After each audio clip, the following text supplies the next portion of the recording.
In the centuries before the rise of Islam, the Arabian Peninsula was a land of vast deserts and scattered oases. Known as the era of Jahiliyyah, or the time of ignorance, this period shaped the culture and society of the Arab people. Pre-Islamic Arabia was a tribal society, with each tribe fiercely loyal to its own. The tribe provided security, identity, and a sense of belonging. Honor and loyalty were the foundation of this society, but conflicts between tribes were frequent and often violent. Blood feuds and vendettas were common, often lasting generations. The desert was unforgiving, and survival depended on strength, alliances, and the ability to protect one's own. Religion in pre-Islamic Arabia was a mix of polytheistic beliefs. The Kaaba in Mecca, long before it became the center of Islamic worship, housed idols of numerous gods worshipped by the various tribes. Hubal, Lat, Uzza, and Manat were just a few of the many deities honored in rituals. Religious practices often involved sacrifices, poetry in praise of the gods, and pilgrimages to sacred sites. Yet, while polytheism dominated, there were also some who followed Christianity, Judaism, and even remnants of monotheism from ancient times. Arab culture was deeply rooted in oral tradition, with poetry being the highest form of artistic expression.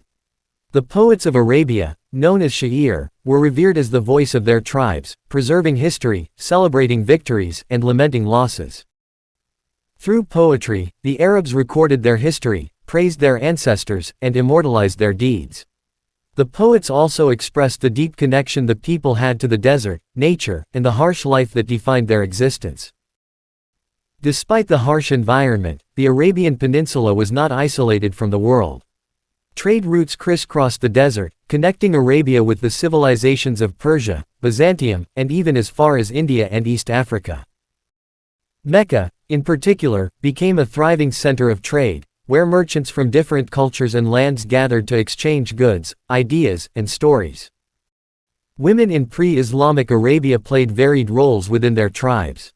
While some enjoyed a degree of autonomy, especially in the larger trading cities, many women faced difficult circumstances. Practices such as female infanticide, which would later be condemned by Islam, were not uncommon. The pre-Islamic era was a time of tribal loyalties, fierce independence, and a complex mix of cultures and beliefs. But this world was about to undergo a profound transformation. In the heart of the Arabian desert, a man named Muhammad, later the Prophet of Islam peace be upon him, would soon emerge, bringing with him a message that would forever change the course of history.